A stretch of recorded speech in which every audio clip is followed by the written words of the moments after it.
আসসালামু আলাইকুম। বাংলা সংবাদে সবাইকে স্বাগত জানাচ্ছি। আমি চিন্তিয়া হক। শুরুতেই সংবাদ শিরোনাম।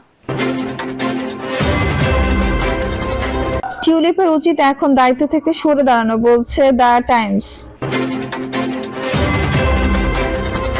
এদিকে শেখ হাসিনার ভিসার মেয়াদ বৃদ্ধি নিয়ে নানা প্রশ্ন।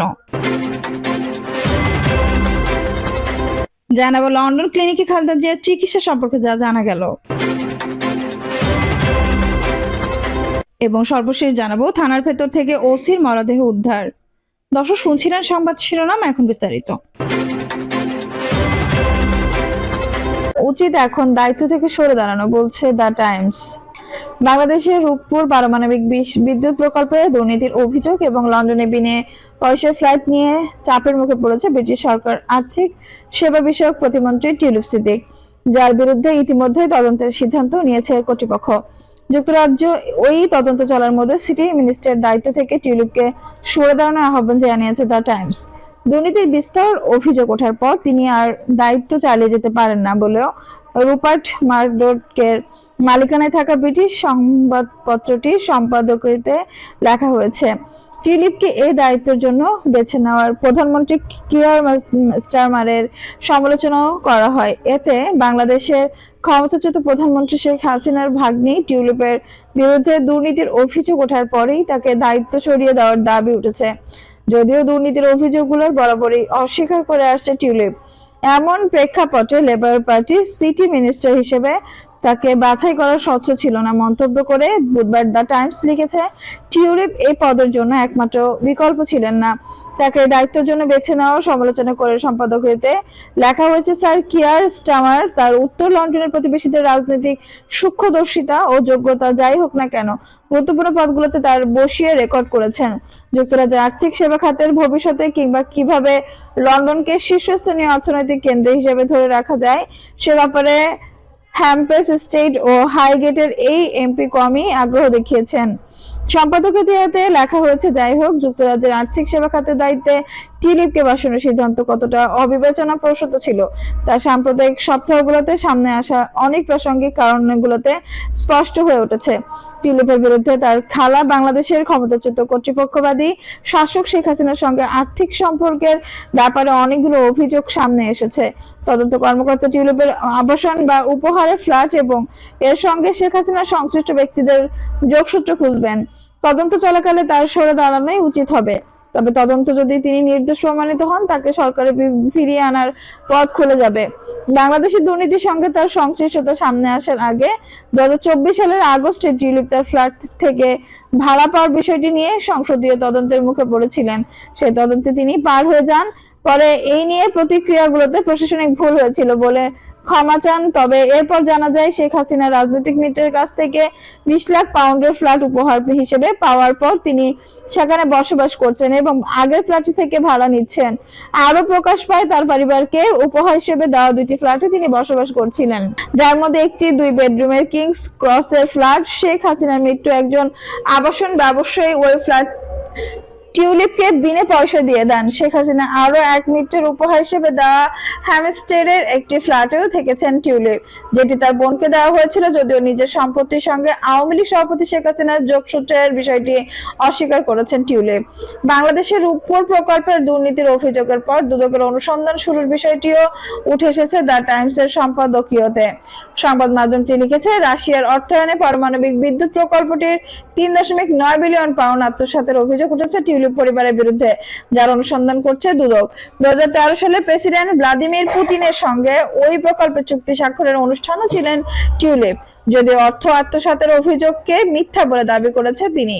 টিউলিপে তার খালা শেখ হাসিনার রাজনৈতিক বিরোধীদের ফাঁদেও পড়তে পারেন। সর্বোপরি তার স্বজনকে দিয়ে শেখ হাসিনার সহিংস কর্মকাণ্ড, আত্মসাৎ, দুর্নীতির আর নাগরিক অধিকার লঙ্ঘন দিয়ে সিটি মিনিস্টারকে মাপা উচিত নয়, কিন্তু তিনি তার সমর্থকদের প্রভাব থেকেও দূরে থাকেননি, যে কারণে তিনি দেশে বিদেশে ও নৈতিক তদন্তের মুখে পড়েছেন। শেখ হাসিনার ভিসার মেয়াদ বৃদ্ধি নিয়ে নানা প্রশ্ন। ছাত্র জনতার অভ্যুত্থানে ক্ষমতাচ্যুত হয়ে ভারতে পালিয়ে যাওয়া সাবেক প্রধানমন্ত্রী শেখ হাসিনার ভিসার মেয়াদ বাড়ানো নিয়ে ধোঁয়াশা তৈরি হয়েছে। হিন্দুস্তান টাইমস খবর দিয়েছে, শেখ হাসিনার ভারতবাস দীর্ঘায়িত করার অংশ হিসেবে তার ভিসার মেয়াদ বাড়িয়েছে দিল্লি। বিভিন্ন অপরাধের অভিযোগে করা মামলায় বিচারের সম্মুখীন করতে হাসিনাকে দেশে প্রত্যাপন্ন করার জন্য ভারতের কাছে বাংলাদেশের অন্তর্বর্তী সরকার অনুরোধ জানিয়েছেন। এমন প্রেক্ষাপটে তার ভিসার মেয়াদ বাড়ানোর তথ্য পাওয়া গেল। হিন্দুস্তান টাইমস ঠিক কবে ভিসার মেয়াদ বাড়িয়েছে এবং কতদিনের জন্য তা উল্লেখ করেনি। পত্রিকাটি লিখেছেন ভারতের স্বরাষ্ট্র মন্ত্রণালয় এবং স্থানীয় foreigners regional registration office Sheikh হাসিনার ভিসার মেয়াদ বাড়ানোর এই প্রক্রিয়া যুক্ত ছিল। বাংলাদেশের ইমিগ্রেশন ও পাসপোর্ট অধিদপ্তর সূত্রে জানা যায়, শেখ হাসিনার কূটনৈতিক পাসপোর্ট গত বছর 21 আগস্ট বাতিল করে অন্তর্বর্তী সরকার 10 বছরের জন্য যেটি ইস্যু করা হয় 2020 সালের 19 জানুয়ারি। অবশ্য আইন ও সংসদ বিষয়ক বিশেষজ্ঞদের মতে রাষ্ট্রপতি জাতীয় সংসদ ভেঙে দিলে স্বয়ংক্রিয়ভাবে সংসদ সদস্যদের কূটনৈতিক মর্যাদার লাল পাসপোর্ট বাতিল হয়ে যায়। সে হিসেবে শেখ হাসিনার লাল পাসপোর্টের কার্যকারিতা আগে হারিয়েছে। সম্প্রতি সাধারণ পাসপোর্টও সরকার বাতিল করেছে। ফলে ভারত সরকার কিসের ভিত্তিতে শেখ হাসিনার ভিসার মেয়াদ বাড়ালো তা নিয়ে প্রশ্ন রয়েই গেছে। জানতে চাইলে নাম প্রকাশ না করার শর্তে পাসপোর্ট অধিদপ্তরের এক শীর্ষ কর্মকর্তা সমকালকে বলেন, বাতিল পাসপোর্ট ভিসা দেওয়ার কোনো সুযোগ নেই। শেখ হাসিনার বাতিল পাসপোর্ট কিভাবে ভারত ভিসার মেয়াদ বাড়ালো তা পরিষ্কার নয়। অবশ্য কারো একাধিক পাসপোর্ট থাকলে একটি বাতিলের পর অন্যটির ভিসার মেয়াদ বাড়ানো সম্ভব। নিয়ম ভেঙে আওয়ামী লীগ সরকারের সাবেক মন্ত্রী এমপির মধ্যে অনেকের দ্বৈত নাগরিকত্বের বিষয় সামনে আসে। পরিবারের সদস্যদের দ্বৈত নাগরিক থাকলেও শেখ হাসিনা বিষয়টি জানা সম্ভব হয়নি। কূটনৈতিক সূত্র জানায়, দেশ থেকে পালানোর সময় শেখ হাসিনার 2 ধরনের পাসপোর্ট বৈধ ছিল। এগুলো বাতিলের পর নতুন কোনো পাসপোর্ট তার নামে ইস্যু করা হয়নি। ফলে পাসপোর্ট বিহীন শেখ হাসিনা ভিসার মেয়াদ বাড়ানোর সুযোগ ভারত সরকারের হাতে নেই। বিষয়টি নিয়ে গতকাল বুধবার নিজ দপ্তরে পররাষ্ট্র উপদেষ্টা মোহাম্মদ তৌহিদ হোসেন সাংবাদিকদের জানান, ভারতে অবস্থানরত সাবেক প্রধানমন্ত্রী শেখ হাসিনার ভিসার মেয়াদ বাড়ানোর বিষয়টি তিনি গণমাধ্যমের খবরে জেনেছেন। এটি সম্পূর্ণ ভারতের বিষয়। এক প্রশ্ন জবাবে তিনি বলেন, শেখ হাসিনা ফেরত আনার জন্য বাংলাদেশ চিঠি দিয়েছে, কিন্তু এখন পর্যন্ত তার জবাব দেয়নি। এই বিষয়ে ভারতীয় কর্মকর্তাদের বরাত দিয়ে হিন্দুস্তান টাইমস বলছে, দিল্লি সম্ভবত ওই চিঠির কোনো জবাব দেবে না, কারণ তাদের ভাষায় প্রত্যর্পণের জন্য যে ধরনের প্রক্রিয়া অনুসরণ করতে হয় এক্ষেত্রে তা করা হয়নি। কলকাতা প্রতিনিধি জানান, ভারতে উদ্বাস্তু সংক্রান্ত আইন না থাকায় এফআরআইআরও মধ্যেও শেখ হাসিনাকে ভারতে বসবাসের আইনি বৈধতা দেওয়া হয়েছে। মোদী সরকার তার ভারতে থাকার রেসিডেন্ট পারমিটের মেয়াদ বাড়িয়েছে, যদিও পাসপোর্ট বাতিলের পর তার ভিত্তিতে কোনো দেশ রেসিডেন্ট পারমিট ইস্যু করতে পারে কিনা তা নিয়ে প্রশ্ন রয়েছে। ভারত পররাষ্ট্র মন্ত্রণালয়ের সূত্র জানায়, কোনো বিদেশি নাগরিক ভারতের 180 দিনের বেশি অবস্থান করতে চাইলে তাকে দেশটির সরকারের তরফে রেসিডেন্ট পারমিট দেওয়া হয়। ভারতে প্রবেশের 14 দিনের মধ্যেই তিনি যে শহরে অবস্থান করবেন সেখানকার এফআইআরও বারবার এই জন্য আবেদন করতে হবে। লন্ডন ক্লিনিকে খালেদা জিয়ার চিকিৎসা সম্পর্কে যা জানা গেল। বিএনপি চেয়ারপারসন খালেদা জিয়া উন্নত চিকিৎসার জন্য বুধবার লন্ডনে পৌঁছেছেন। লন্ডনের হিথ্রো বিমানবন্দর থেকে তাকে সরাসরি দ্য ক্লিনিক নামের একটি বিশেষায়িত বেসরকারি হাসপাতালে নেওয়া হয়। সেখানে তিনি চিকিৎসা নিচ্ছেন অধ্যাপক প্যাট্রিক কেনেডির অধীনে। খালেদা জিয়ার ব্যক্তিগত চিকিৎসক এজেডএম জাহিদ হোসেন নিশ্চিত করেছেন, খালেদা জিয়াকে দ্য ক্লিনিকে ভর্তি করা হয়েছে। তার চিকিৎসা শুরু হয়েছে, এখন কিছু পরীক্ষা নিরীক্ষা করা হচ্ছে। তার মেডিকেল বোর্ডের ডাক্তারদের সঙ্গে অধ্যাপক প্যাট্রিক কেনেডি সহ লন্ডন ক্লিনিকের বিশেষজ্ঞ চিকিৎসকরা বৈঠক করেছেন। দ্য লন্ডন ক্লিনিকের ওয়েবসাইটের তথ্য অনুযায়ী অধ্যাপক প্যাট্রিক কেনেডি একজনে স্বনামধন্য লিভার বিশেষজ্ঞ। লিভারের ভাইরাসজনিত রোগ নিয়ে কাজের জন্য তিনি পরিচিত। ইউনিভার্সিটি কলেজ ডাবলিনে প্রশিক্ষণ নেওয়ার পর কেনেডি লন্ডনে পোস্ট গ্রাজুয়েট প্রশিক্ষণ সম্পন্ন করেন।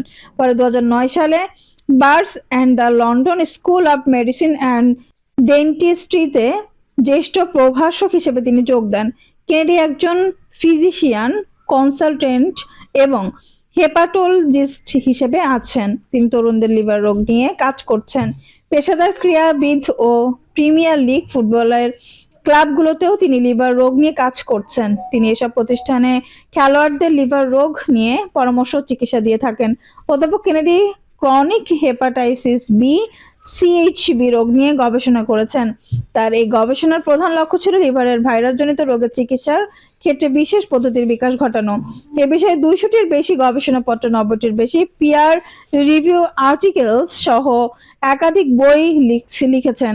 এছাড়া হেপাটোগ্যাস্ট্রোএন্টারোলজি নিয়েও একটি বই সম্পাদনা করেছেন এই চিকিৎসক। এছাড়া কেনেডি বিশ্ব স্বাস্থ্য সংস্থার WHO একজন বিশেষজ্ঞ উপদেষ্টা এবং এইচবিভি ক্লিনিক্যাল গাইডলাইন সম্পাদক মণ্ডলীর সদস্য। ইউরোপীয় লিভার রিসার্চ অ্যাসোসিয়েশনের HBD ক্লিনিক্যাল প্র্যাকটিস গাইডলাইন কমিটির সদস্য হিসেবেও তিনি কাজ করেছেন। ইউনাইটেড কিংডম অ্যাডভাইজারি প্যানেলের হয়ে রক্তের ভাইরাস রোগ নিয়ে বিশেষজ্ঞ মতামত দিয়ে থাকেন কেনেডি। তিনি বর্তমানে ব্রিটিশ ভাইরাল হেপাটাইটিস গ্রুপের চেয়ারম্যান। উন্নত চিকিৎসার জন্য যুক্তরাজ্যের উদ্দেশ্যে মঙ্গলবার 7 জানুয়ারি রাতে এয়ার অ্যাম্বুলেন্সে ঢাকা ত্যাগ করেন সাবেক প্রধানমন্ত্রী ও বিএনপি চেয়ারপারসন খালেদা জিয়া। বাংলাদেশ সময় বুধবার বিকেলে হিথ্রো আন্তর্জাতিক বিমানবন্দরে পৌঁছান তিনি। পরে বিমানবন্দর থেকে নিজ গাড়ি চালিয়ে মাকে হাসপাতালে নিয়ে যান বিএনপির ভারপ্রাপ্ত চেয়ারম্যান তারেক রহমান। দর্শক, এই ছিল এখনকার সর্বশেষ সংবাদ। নিউজটি ভালো লাগলে অবশ্যই একটা লাইক দিন, কমেন্টে আপনার মূল্যবান মতামত জানান। সবসময় আমাদের পাশে থাকতে সাবস্ক্রাইব করে বেল বাটনটি অন করে রাখুন। ধন্যবাদ।